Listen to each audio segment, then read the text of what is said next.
괜히 아는 척 하지 마세요. 대리운전 기사가 아내 사진을 보고 던진 한마디. 그 순간 3년 전 아내를 무너뜨렸던 사기꾼의 얼굴이 떠올랐습니다. 며칠 뒤 그 기사가 제 회사 운전기사로 나타났을 때 저는 확신했습니다. 이건 우연이 아니라고. 하지만 진실은 제 상상과 전혀 달랐습니다. 고아원에서 잃어버린 동생을 평생 찾아 헤맨 아내. 그리고 40년 만에 나타난 단 하나의 가능성.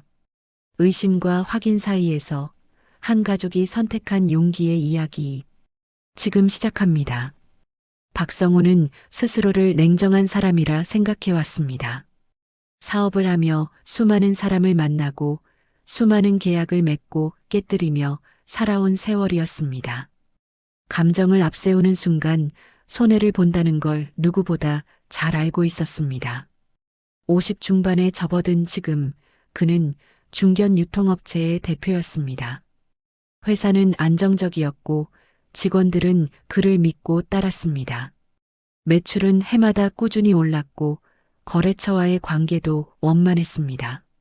성우는 이 모든 것을 차분한 판단과 철저한 계산으로 일궈냈다고 자부했습니다. 그는 아침 6시면 어김없이 일어났습니다. 간단한 스트레칭을 하고 샤워를 마친 뒤 회사로 향했습니다. 점심은 대부분 사무실에서 도시락으로 해결했습니다. 저녁 약속이 없는 날에는 퇴근 후 집으로 곧장 돌아와 아내와 함께 저녁을 먹었습니다. 규칙적이고 절제된 삶이었습니다. 그런데 그날 밤 그는 자신을 통제하지 못했습니다. 연말 회식 자리는 늘 비슷했습니다. 술은 과했고 말은 많았고 웃음은 형식적이었습니다. 성우는 적당히 술잔을 기울이며 자리를 지켰습니다. 사장이라는 이유로 건배 제의가 끊이지 않았고 그는 거절하지 않았습니다. 영업부장이 오래된 농담을 꺼냈고 사람들은 의례적으로 웃었습니다. 격리과장은 이미 얼굴이 붉어져 있었고 신입사원 몇몇은 어색하게 술잔만 만지작거렸습니다. 시계를 보니 밤 11시가 넘어 있었습니다. 성우는 적당한 타이밍에 자리에서 일어났습니다. 사람들은 아쉬워하는 척했지만 사장이 먼저 일어나면 회식이 끝난다는 걸 모두 알고 있었습니다. 성우는 대리운전을 불렀습니다. 추운 겨울밤 공기가 뺨을 스쳤습니다.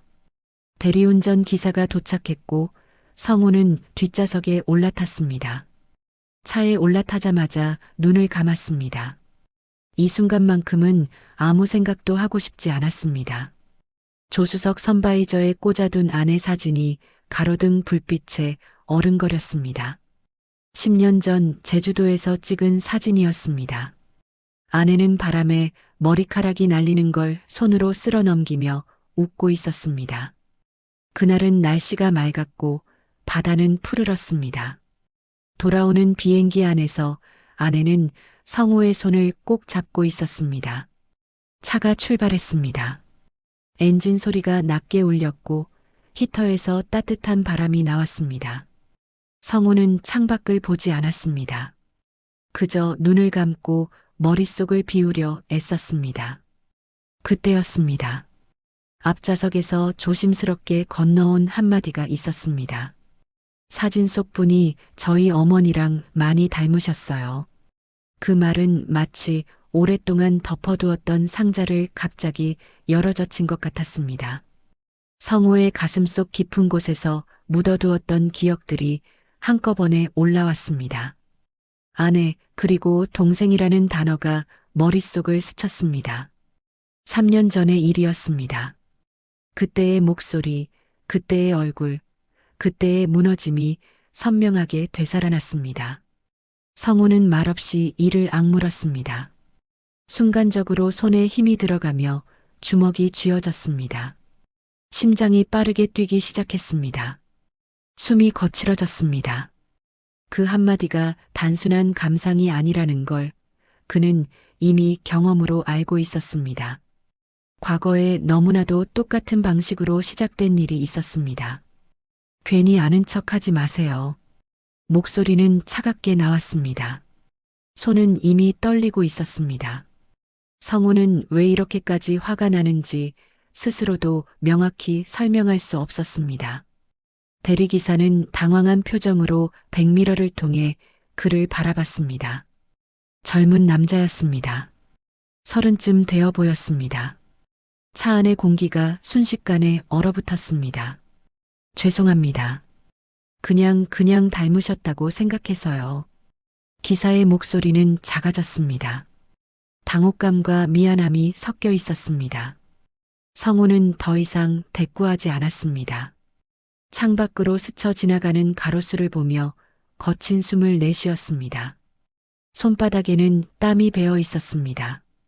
주먹을 쥐었다 폈다를 반복했습니다. 성우는 자신의 반응이 과도하다는 걸 알고 있었습니다. 기사는 그저 무심코 던진 말이었을 것입니다. 악의가 있었을 리 없었습니다. 하지만 그 순간 성우는 참을 수 없었습니다. 다만 확실한 건 하나였습니다. 또다시 누군가가 아내의 상처를 건드릴지도 모른다는 공포였습니다. 성우는 그 공포를 의심이라는 형태로밖에 표현하지 못했습니다. 집까지 남은 시간 동안 차 안은 침묵으로 가득했습니다. 대리기사는 더 이상 말을 꺼내지 않았고 성우는 눈을 감은 채 주먹을 쥐었다 폈다를 반복했습니다. 라디오도 켜지 않았습니다. 차창 밖으로 지나가는 거리의 풍경만이 조용히 흘러갔습니다. 집 앞에 도착했을 때 성우는 차비를 건네며 기사의 얼굴을 제대로 보지 않았습니다. 그저 빨리 이 상황을 끝내고 싶었습니다. 지갑에서 지폐를 꺼내 앞좌석으로 건넸습니다. 기사는 조용히 받아들었습니다. 잔돈을 건네려 했지만 성우는 손을 저었습니다. 현관문을 열고 들어서자 거실 불은 꺼져 있었습니다. 아내는 이미 잠든 듯 했습니다. 성우는 조용히 신발을 벗고 안으로 들어갔습니다. 복도를 지나 거실로 향했습니다. 시계 소리만이 고요한 공간을 채우고 있었습니다. 성우는 소파에 조용히 앉아 어둠 속에서 한참을 가만히 있었습니다. 가슴속 깊은 곳에서 올라오는 무언가가 그를 짓눌렀습니다. 그것은 분노인지 두려움인지 알 수 없었습니다. 양손으로 얼굴을 감쌌습니다. 눈을 감았습니다. 심장 소리가 들렸습니다. 다만 한 가지는 분명했습니다. 이 감정이 어디서 시작되었는지 그는 너무나 잘 알고 있었습니다.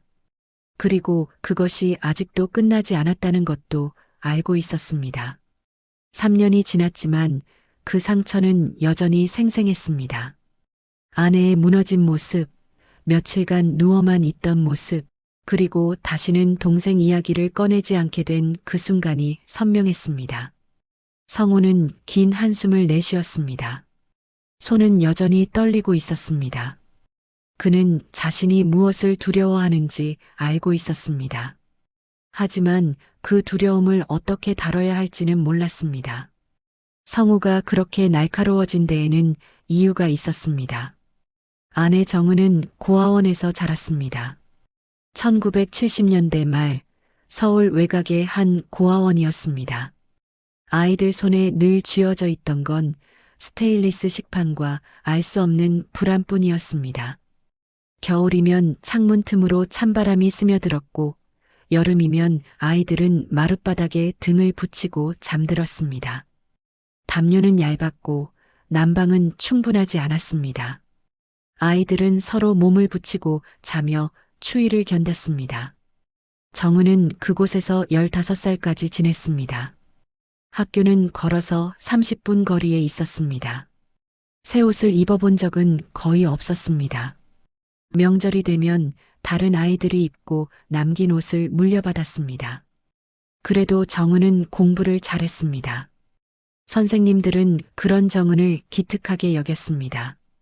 정은에게는 여동생이 있었습니다. 5살 터울이었습니다. 이름은 정미였습니다. 정은은 동생을 끔찍이 아꼈습니다. 식판에 반찬이 적게 담기는 날이면 자기 것을 덜어주었습니다. 밤에 동생이 무서워하면 옆에 누워 자장가를 불러주었습니다. 곰 3마리가 한 집에 있다는 노래였습니다. 어느 봄날 오후였습니다. 고아원 마당에는 큰 느티나무가 있었고 빨간 미끄럼틀이 있었습니다. 아이들은 그곳에서 뛰어놀았습니다. 정은이 잠깐 화장실에 다녀온 사이 동생은 사라졌습니다. 10살짜리 아이가 5살 동생의 손을 놓친 순간이었습니다. 정은은 마당을 뒤지고 건물 안을 샅샅이 찾았습니다. 선생님들도 나서서 찾았습니다. 하지만 정민은 나타나지 않았습니다. 그게 마지막이었습니다. 경찰이 왔고 조사가 이루어졌습니다. 하지만 아무런 단서도 나오지 않았습니다. 며칠이 지나고 몇 주가 지나고 결국 시간만 흘렀습니다. 정은은 자책했습니다. 밤마다 울었습니다. 선생님들은 정은을 달랬지만 죄책감은 사라지지 않았습니다. 성인이 된 후에도 정은은 그 기억에서 벗어나지 못했습니다. 결혼을 하고 생활이 안정된 뒤에는 더욱 적극적으로 찾기 시작했습니다. 신문 광고를 내고 전단을 뿌리고 지하철 게시판을 뒤졌습니다. 실종아동 찾기 단체에 가입했고 매달 후원금을 보냈습니다. 인터넷에 글을 올리고 오래된 사진을 스캔해서 공유했습니다. 성우는 그런 아내를 옆에서 지켜봤습니다. 때로는 함께 전단지를 돌리기도 했습니다. 퇴근 후 아내와 함께 오래된 고아원을 찾아다니며 기록을 뒤적이기도 했습니다. 주말이면 차를 몰고 먼 곳까지 갔습니다. 하지만 실마리는 나오지 않았습니다. 세월이 너무 오래 지났고 기록은 불완전했습니다. 그러던 어느 날이었습니다. 3년 전 가을이었습니다. 한 통의 전화가 걸려왔습니다. 여자의 목소리였습니다. 조심스러우면서도 떨리는 음성이었습니다. 혹시 정은 씨 맞으세요? 제가 그 동생일지도 모르겠습니다. 아내는 그날 울었습니다. 정말 오랜만에 기쁨으로 울었습니다. 전화를 끊은 뒤에도 한참을 손으로 얼굴을 감싸쥐고 있었습니다. 성우는 아내의 등을 쓰다듬어주며 함께 기다렸습니다. 정은은 떨리는 손으로 전화번호를 메모했고 몇 번이고 그 메모를 들여다봤습니다. 며칠 뒤 약속 장소에서 만났습니다. 강남의 한 카페였습니다. 30대 중반으로 보이는 여자였습니다. 얼굴은 정은과 닮은 구석이 있었습니다. 눈매가 비슷했고 웃을 때 보이는 보조개도 닮아 있었습니다. 여자는 어릴 적 기억을 더듬어 이야기했습니다. 고아원 마당에 큰 느티나무가 있었어요. 그리고 빨간 미끄럼틀이요. 정은의 눈이 반짝였습니다. 맞는 이야기였습니다. 성우는 옆에서 조용히 지켜봤습니다. 언니가 저한테 노래를 불러줬어요. 곰 3마리 그 노래요. 정은은 고개를 끄덕였습니다. 손을 꽉 쥐고 있었습니다. 눈가가 붉어졌습니다. 성우는 옆에서 지켜보며 조심스럽게 물었습니다. 그럼 확인을 해봐야 하지 않을까요? 유전자 검사 같은 거요. 하지만 여자는 난색을 보였습니다. 잠시 망설이다가 대답했습니다. 그건 좀 부담스러워요. 저도 확신이 서지 않아서요. 일단 천천히 알아가면 안 될까요? 정은은 고개를 끄덕였습니다. 성우는 불안했지만 아내의 결정을 따랐습니다. 정은의 얼굴에는 오랜만에 희망이 피어올랐습니다. 그 표정을 보며 성우는 입을 다물었습니다. 그 뒤로 몇 달간 여자는 자주 연락했습니다. 식사 약속을 잡고 차를 마시며 이야기를 나눴습니다. 정은은 조금씩 밝아졌습니다. 웃음이 많아졌고 말도 많아졌습니다. 아침에 일어나면 기분 좋게 커피를 내렸고 저녁 식사 준비를 하며 콧노래를 불렀습니다. 성우는 그런 아내를 보며 안심했습니다. 하지만 어느 날부터 여자는 돈 이야기를 꺼내기 시작했습니다. 처음에는 작은 금액이었습니다. 언니 미안한데 이번 달 월세가 좀 밀려서요. 잠깐만 빌려줄 수 있을까요? 정은은 흔쾌히 건넸습니다. 50만 원이었습니다. 그 다음 달에는 병원비였습니다. 100만 원이었습니다. 그 다음은 사업 자금이었습니다. 300만 원을 요구했습니다. 액수는 점점 커졌습니다. 성우가 의심을 품기 시작한 건 그때부터였습니다. 여자의 이야기에는 앞뒤가 맞지 않는 부분이 많았습니다. 병원비를 빌려갔다고 했지만 며칠 뒤 만났을 때 건강해 보였습니다. 사업을 한다고 했지만 구체적인 내용은 얼버무렸습니다. 성우는 조용히 조사를 시작했습니다. 결과는 참담했습니다. 여자는 동생이 아니었습니다. 기억은 조작이었고 접근은 계획적이었습니다. 신문 광고를 보고 의도적으로 접근한 사기였습니다. 비슷한 수법으로 여러 사람을 속였다는 기록도 있었습니다. 경찰 조서에도 같은 이름이 있었습니다. 성우는 증거를 들고 아내에게 말했습니다. 거실 소파에 나란히 앉아 있었습니다. 성우는 프린트한 서류를 꺼냈습니다. 정은은 그 자리에서 무너졌습니다. 소리내어 울지도 않았습니다. 그저 소파에 주저앉아 멍하니 벽을 바라볼 뿐이었습니다. 손에서 서류가 떨어졌습니다. 그날 이후 정은은 아무 말도 하지 않았습니다. 며칠을 누워 지냈고 밥도 거의 먹지 않았습니다. 성우는 그 곁에서 아무것도 해줄 수 없었습니다. 병원에 데려가려 해도 고개를 저었습니다. 그저 조용히 시간이 지나기를 기다렸습니다. 성우는 회사에도 가지 않고 집에 머물렀습니다. 한 달쯤 지나서야 정은은 겨우 일상으로 돌아왔습니다. 하지만 예전과 같지 않았습니다. 웃음이 줄었고 말수도 적어졌습니다. 더 이상 동생 이야기를 꺼내지 않았습니다. 신문 광고도 내지 않았고 실종아동 찾기 단체에도 연락하지 않았습니다. 성우는 그때 마음속으로 다짐했습니다. 다시는 이런 일이 없도록 하겠다고, 확인되지 않은 희망을 허락하지 않겠다고, 누군가 접근하면 먼저 의심하겠다고, 아내를 지키기 위해서라면 냉정해져야 한다고, 그 다짐이 훗날 자신을 옥죄게 될 줄은 그때는 몰랐습니다. 운전기사를 채용하자는 건 실용적인 판단이었습니다. 성우는 요즘 들어 피로가 쌓이고 있었습니다. 회식이 잦았고 거래처 미팅도 늘어났습니다. 밤늦게 운전대를 잡고 집으로 돌아오는 일이 부담스러웠습니다. 아내도 걱정했습니다. 그래서 성우는 전속 운전기사를 구하기로 했습니다. 면접은 간단하게 진행됐습니다. 이력서를 검토하고 경력을 확인했습니다. 30대 초반의 남자였습니다. 이름은 강민우였습니다. 운전 경력은 5년이었고 이전 직장에서의 평가도 나쁘지 않았습니다. 성우는 일주일 뒤부터 출근하라고 했습니다. 첫 출근 날이었습니다. 아침 8시 민우가 차를 가지고 왔습니다. 성우는 현관을 나서며 인사를 받았습니다. 그리고 차에 올라탄 순간 숨이 멎는 줄 알았습니다. 그날 밤의 얼굴이었습니다. 백미러에 비친 민우의 얼굴은 분명했습니다. 한 달 전 대리운전 기사로 만났던 바로 그 사람이었습니다. 아내 사진을 보고 말을 건넸던 그 사람이었습니다. 성우는 순간 말문이 막혔습니다. 심장이 빠르게 뛰기 시작했습니다. 출발하겠습니다. 민우의 목소리는 차분했습니다.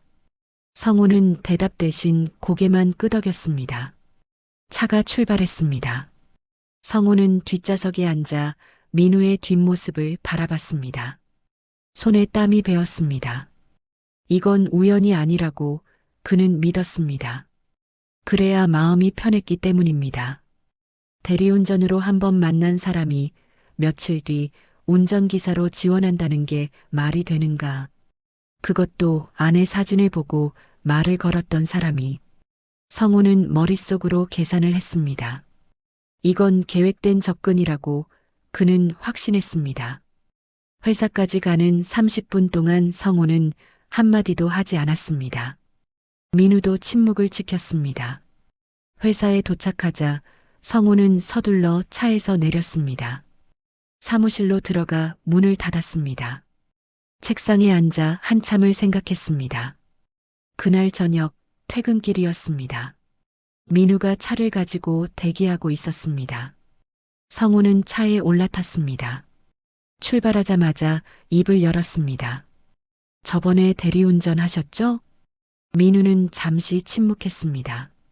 백미러로 성우를 바라봤습니다. 네, 맞습니다. 그걸 왜 면접 때 말 안 했습니까? 말씀드릴 필요가 없다고 생각했습니다. 성우는 이를 악물었습니다. 목소리를 낮췄습니다. 아내 사진 보고 말 걸었던 것도 기억하시죠? 네, 기억합니다. 그때는 정말 그냥 닮았다는 생각이 들어서요. 그냥이라는 게 있습니까? 민우는 대답하지 않았습니다. 차는 계속 달렸습니다. 신호등이 빨간불로 바뀌었고 차가 멈췄습니다. 성우는 앞좌석을 향해 몸을 기울였습니다. 솔직히 말해요. 목적이 뭐죠? 목적이라니요? 저는 그냥 일자리가 필요해서 지원한 겁니다. 거짓말 마세요. 대리운전으로 만난 사람이 며칠 뒤 운전기사로 지원한다? 그게 말이 됩니까? 민우의 얼굴이 굳어갔습니다. 하지만 성우는 멈추지 않았습니다. 과거의 분노가 현재를 집어삼키고 있었습니다. 3년 전의 기억이 되살아났습니다. 아내를 속였던 여자의 얼굴이, 무너진 아내의 모습이 겹쳐 보였습니다. 제가 뭘 원하신다고 생각하시는 겁니까? 민우의 목소리에는 당혹감이 섞여 있었습니다. 성우는 뒷좌석에 등을 기댔습니다. 숨을 깊게 들이마셨습니다. 모르겠어요. 하지만 분명한 건 당신이 우연히 여기 있는 게 아니라는 겁니다. 신호등이 바뀌었고 차가 다시 움직였습니다. 민우는 더 이상 대꾸하지 않았습니다. 성우도 입을 다물었습니다. 하지만 머릿속은 복잡했습니다. 집까지 가는 길은 평소와 달랐습니다. 차가 낯선 동네로 들어섰습니다. 성우는 창밖을 보다가 눈살을 찌푸렸습니다. 어디로 가는 겁니까? 지름길입니다. 지름길? 이쪽으로는 안 가봤는데요. 새로 뚫린 도로입니다. 이쪽이 더 빠릅니다. 성우는 휴대폰을 꺼내 지도를 확인했습니다. 민우의 말이 맞았습니다. 하지만 불안감은 가시지 않았습니다. 차는 좁은 골목길로 접어들었습니다. 가로등이 드문드문 서 있었고 사람 그림자는 보이지 않았습니다. 성우는 처음으로 두려움을 느꼈습니다. 통제하고 있다고 믿었던 상황이 손을 벗어났다는 감각이었습니다.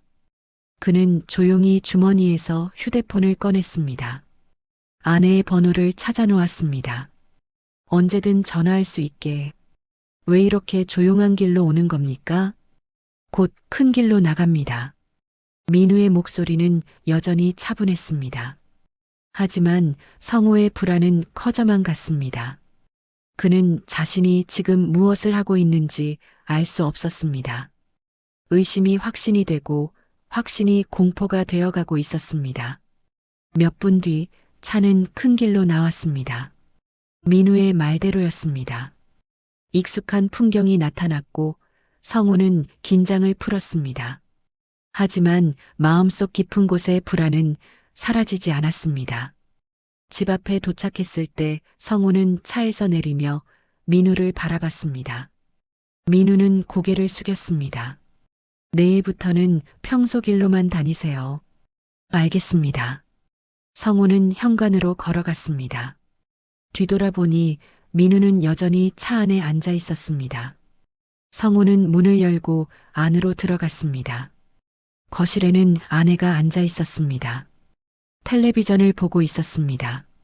성우는 조용히 신발을 벗고 소파에 앉았습니다. 아내가 고개를 돌렸습니다. 일찍 왔네요. 응. 새로운 기사분은 어때요? 성우는 대답하지 않았습니다. 그저 텔레비전 화면을 바라볼 뿐이었습니다. 아내는 더 이상 묻지 않았습니다. 그날 밤 성우는 잠을 이루지 못했습니다. 침대에 누워 천장을 바라봤습니다. 민우의 얼굴이 떠올랐습니다. 그리고 3년 전 아내를 속였던 여자의 얼굴이 겹쳐 보였습니다. 그 순간 그는 깨달았습니다. 의심은 상대를 향하지만 결국 자신을 고립시킨다는 걸, 자신이 지금 무엇을 하고 있는지, 어디로 가고 있는지 알 수 없었습니다. 다만 확실한 건 이대로는 안 된다는 것이었습니다. 성우는 눈을 감았습니다. 하지만 잠은 오지 않았습니다. 옆에서 아내의 고른 숨소리가 들렸습니다. 성우는 조용히 손을 뻗어 아내의 손을 잡았습니다. 아내는 잠결에 손을 꽉 쥐었습니다. 성우는 생각했습니다. 이 사람을 지키기 위해 자신이 무엇을 하고 있는가? 의심으로 상대를 몰아붙이는 것이 정말 보호하는 방법인가? 답은 나오지 않았습니다. 새벽까지 성우는 잠들지 못했습니다. 다음 날 아침 성우는 평소보다 일찍 일어났습니다. 잠을 제대로 자지 못했지만 머리는 맑았습니다. 어젯밤 내내 생각했던 것들이 조금씩 정리되고 있었습니다. 성우는 샤워를 하고 커피를 한 잔 마셨습니다. 창밖으로 아침 햇살이 들어왔습니다. 8시 민우가 차를 가지고 왔습니다. 성우는 현관을 나서며 민우와 눈을 마주쳤습니다. 민우는 고개를 숙여 인사했습니다. 성우는 차에 올라탔습니다. 출발하겠습니다. 잠깐만요. 성우는 민우를 불러 세웠습니다. 민우는 시동을 끄고 뒤를 돌아봤습니다. 성우는 잠시 망설이다가 입을 열었습니다. 어제는 제가 좀 심했습니다. 민우는 놀란 표정으로 성우를 바라봤습니다. 성우는 계속 말을 이었습니다. 개인적인 일 때문에 예민해져 있었어요. 그걸 당신한테 풀었던 것 같습니다. 괜찮습니다. 저도 조심성이 없었습니다. 아니요. 제가 먼저 사과해야 할 일입니다. 민우는 고개를 숙였습니다. 성우는 창밖을 바라봤습니다. 말을 이어가는 게 쉽지 않았습니다. 하지만 해야 할 말이었습니다. 사실 제 아내가 어릴 때 동생을 잃었어요. 민우는 조용히 들었습니다. 성우는 천천히 이야기를 꺼냈습니다. 몇 년 전에 누군가 동생이라고 접근했다가 사기로 밝혀진 일이 있었습니다. 그 이후로 제가 좀 예민해진 것 같아요. 그러셨군요. 그래서 당신이 아내 사진을 보고 말을 걸었을 때 저는 또 그런 일이 반복되는 건 아닐까 두려웠습니다. 민우는 잠시 침묵했습니다. 그리고 조심스럽게 입을 열었습니다. 사실 저도 고아원에서 자랐습니다. 성우는 민우를 바라봤습니다. 민우는 백미러를 통해 성우와 눈을 맞췄습니다. 그래서 사진 속 사모님을 봤을 때 왠지 모르게 마음이 끌렸던 것 같습니다. 어머니를 닮았다기보다는 그냥 비슷한 느낌이 들었다고 해야 할까요? 성우는 말문이 막혔습니다. 민우는 계속 이야기했습니다. 저는 정말 일자리가 필요해서 지원한 겁니다. 대리운전으로 만난 건 우연이었고요. 다른 의도는 없었습니다. 성우는 고개를 끄덕였습니다.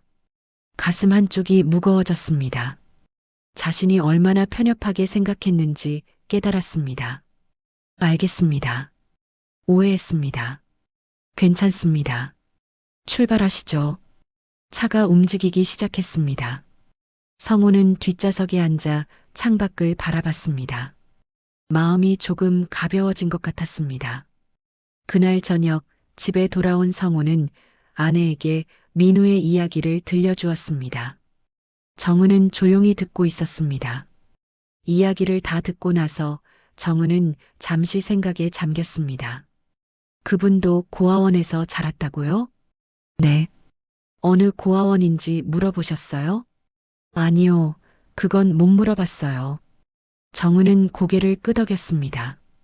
그리고 한참을 말없이 있다가 조용히 말했습니다. 내일 한번 같이 저녁 먹자고 해요. 왜요? 그냥 이야기를 좀 나눠보고 싶어요. 성우는 아내의 얼굴을 바라봤습니다. 오랜만에 보는 표정이었습니다. 조심스러우면서도 무언가를 기대하는 듯한 눈빛이었습니다. 다음 날 저녁 세 사람은 집 근처 조용한 식당에서 만났습니다. 한식당이었습니다. 민우는 긴장한 표정으로 자리에 앉았습니다. 정은은 차분하게 메뉴를 주문했습니다. 음식이 나오고 식사를 시작했습니다. 정은이 먼저 입을 열었습니다. 어느 고아원에서 자라셨어요? 경기도 안양에 있던 고아원이었습니다. 이름은 소망이 집이었어요. 정은의 손이 멈췄습니다. 성우는 아내를 바라봤습니다. 정은의 얼굴이 창백해졌습니다. 소망이 집이요? 네, 지금은 없어졌지만요. 정은은 숨을 깊게 들이마셨습니다. 손이 떨리고 있었습니다. 성우는 아내의 손을 잡았습니다. 저도 거기서 자랐어요. 민우는 깜짝 놀란 표정으로 정은을 바라봤습니다. 정은은 떨리는 목소리로 말을 이었습니다. 언제 거기 계셨어요? 1978년부터 1985년까지요. 정은의 눈에서 눈물이 흘러내렸습니다. 성우는 아내의 손을 꽉 쥐었습니다. 저도 그때 거기 있었어요. 그리고 제 동생도. 민우는 말없이 정은을 바라봤습니다. 정은은 가방에서 오래된 사진 한 장을 꺼냈습니다. 누렇게 바랜 흑백 사진이었습니다.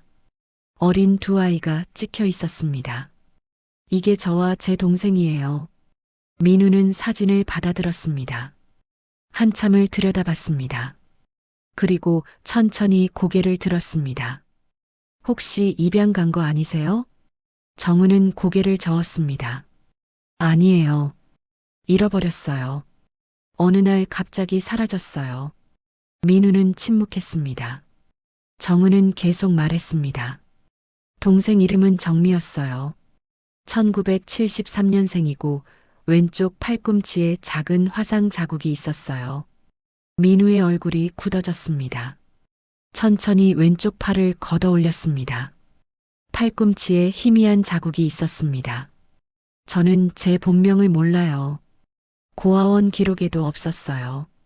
그냥 강민우라는 이름을 나중에 받았고요. 정은은 소리 없이 울었습니다. 성우는 아내를 안아주었습니다. 민우도 눈가가 붉어졌습니다. 확인해 봐야 해요. 성우가 조용히 말했습니다. 정은은 고개를 끄덕였습니다. 과거와 달랐습니다. 이번에는 맹목적인 믿음이 아니었습니다. 유전자 검사를 해봐요. 그게 확실합니다.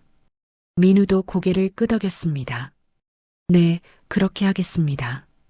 일주일 뒤 유전자 검사 결과를 기다리는 동안 정은은 조용했습니다. 기대도 절망도 앞세우지 않았습니다. 성우는 그런 아내를 지켜봤습니다. 3년 전과는 달랐습니다. 아내는 더 단단해져 있었습니다. 결과가 나왔습니다. 성우는 아내와 함께 병원에 갔습니다. 의사는 서류를 건네며 말했습니다. 일치합니다. 남매가 맞습니다. 정은은 그 자리에서 무너지듯 의자에 앉았습니다. 하지만 이번에는 울지 않았습니다. 그저 서류를 꽉 쥐고 있었습니다.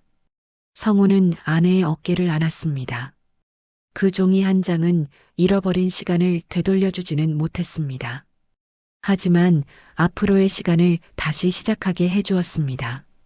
결과를 확인한 날 저녁, 세 사람은 다시 식당에서 만났습니다. 같은 한식당이었습니다. 이번에는 분위기가 달랐습니다. 민우는 긴장한 표정이 아니었고 정은은 조용히 웃고 있었습니다. 성우는 두 사람을 번갈아 바라보며 조용히 술잔을 채웠습니다. 사실 믿기지 않아요. 민우가 먼저 입을 열었습니다. 목소리는 떨리고 있었습니다. 저도요. 아직도 꿈 같아요. 정은이 대답했습니다. 손으로 눈가를 훔쳤습니다. 민우는 잠시 망설이다가 조심스럽게 물었습니다. 그날 왜 저를 놓치셨어요? 정은은 잠시 침묵했습니다. 오랫동안 묻어두었던 이야기였습니다. 화장실에 갔어요. 잠깐이었어요. 돌아왔을 때 내가 없었어요. 기억이 잘 안 나요. 그냥 어떤 아저씨가 사탕을 준다고 해서 따라갔던 것 같아요. 정은은 고개를 끄덕였습니다. 눈물이 흘러내렸습니다. 미안해. 정말 미안해. 아니에요, 언니. 언니 잘못이 아니에요. 민우도 눈가가 붉어졌습니다. 성우는 옆에서 조용히 지켜봤습니다. 두 사람의 손이 테이블 위에서 마주 잡혔습니다. 그동안 어떻게 지냈어? 여러 집을 전전했어요. 입양도 2번 갔다가 다시 돌아오고 18살에 고아원을 나왔어요. 많이 힘들었겠다. 괜찮았어요. 살아온 거니까요. 정은은 민우의 손을 꽉 쥐었습니다. 성우는 두 사람을 보며 조용히 미소 지었습니다. 며칠 뒤 성우는 민우를 따로 불렀습니다. 회사 근처 카페였습니다. 두 사람은 마주 앉았습니다. 성우는 커피를 한 모금 마시고 입을 열었습니다. 제가 사과해야 할 게 있습니다. 무슨 말씀이세요? 처음 만났을 때 당신을 의심했던 거죠. 정말 죄송합니다. 민우는 고개를 저었습니다. 이해합니다. 저라도 그랬을 것 같아요. 아니요. 변명의 여지가 없습니다. 제가 과거에 갇혀서 현재를 제대로 보지 못했어요. 성우는 잠시 망설이다가 말을 이었습니다. 사실 몇 년 전에 아내가 사기를 당한 일이 있었어요. 그 일 이후로 저는 누군가를 믿는 게 두려웠습니다. 민우는 조용히 들었습니다. 성우는 계속 말했습니다. 당신을 의심한 건 아내를 지키려는 마음이었어요. 하지만 그게 오히려 아내를 더 힘들게 했다는 걸 이제야 알았습니다. 사모님은 강한 분이세요. 네, 저보다 훨씬 강합니다.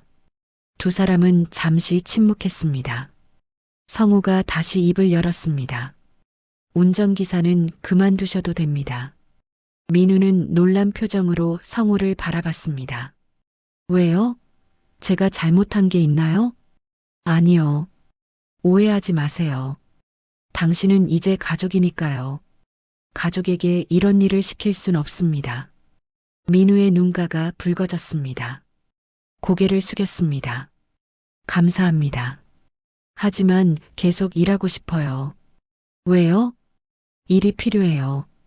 그리고 사장님 곁에 있고 싶어요. 언니 곁에도요. 성우는 고개를 끄덕였습니다. 민우의 어깨를 가볍게 두드렸습니다. 알겠습니다. 그럼 계속 부탁합니다. 네, 열심히 하겠습니다. 그날 이후 세 사람의 일상이 조금씩 바뀌었습니다. 민우는 매일 아침 차를 가지고 왔습니다. 정은은 아침마다 김밥을 싸주었습니다.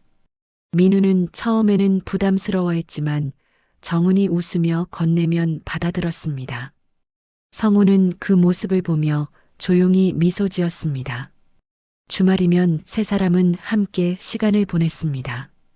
가끔은 근처 공원을 산책하고 가끔은 집에서 함께 식사를 했습니다. 민우는 서투르지만 설거지를 도왔고 정은은 동생이 좋아하는 음식을 만들었습니다. 어느 일요일 오후였습니다. 세 사람은 거실에 앉아 있었습니다. 정은은 오래된 앨범을 꺼내왔습니다. 고아원 시절의 사진들이었습니다.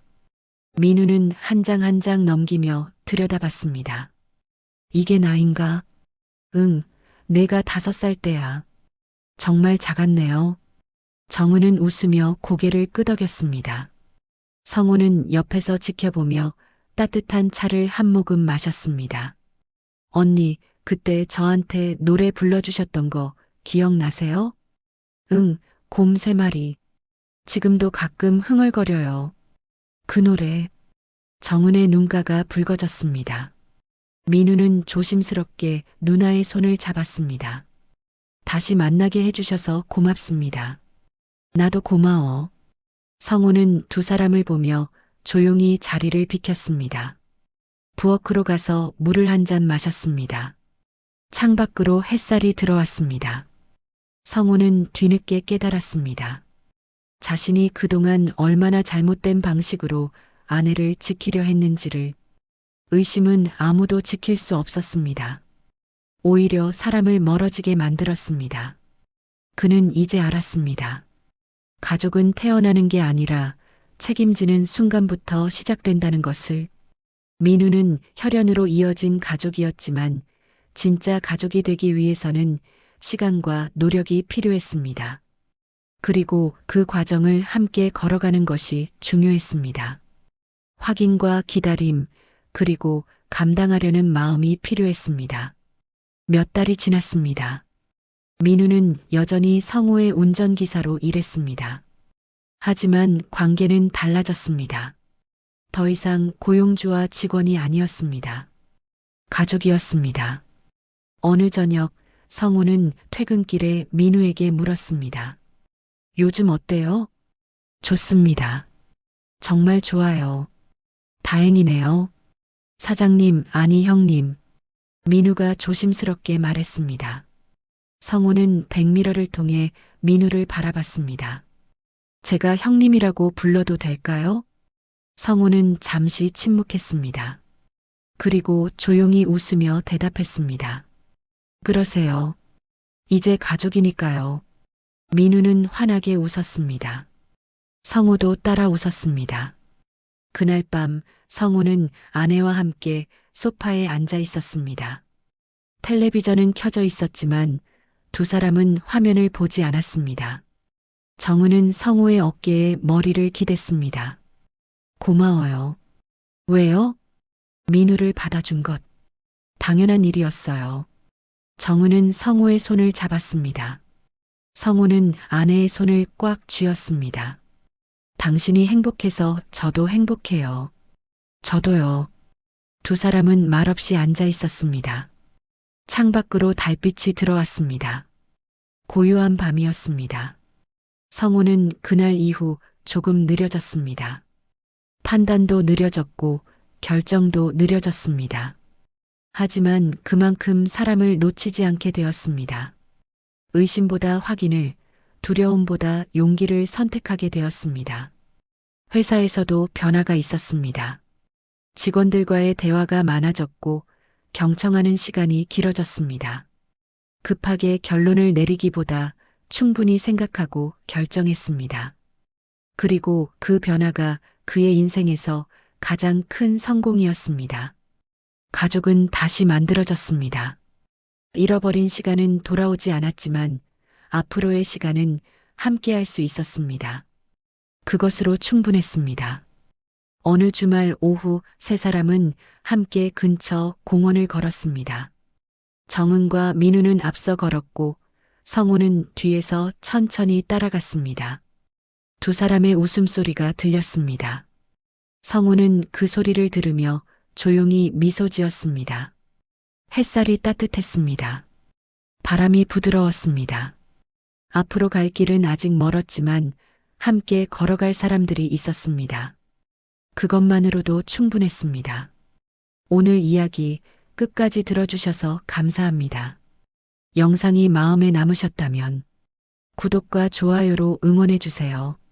비슷한 경험이 있으시거나 전하고 싶은 이야기가 있다면 댓글로 천천히 나눠주셔도 좋습니다. 그리고 지금 어느 지역에서 들어주고 계신지도 남겨주시면 저에게 큰 힘이 됩니다. 오늘도 평안한 하루 보내세요. 감사합니다.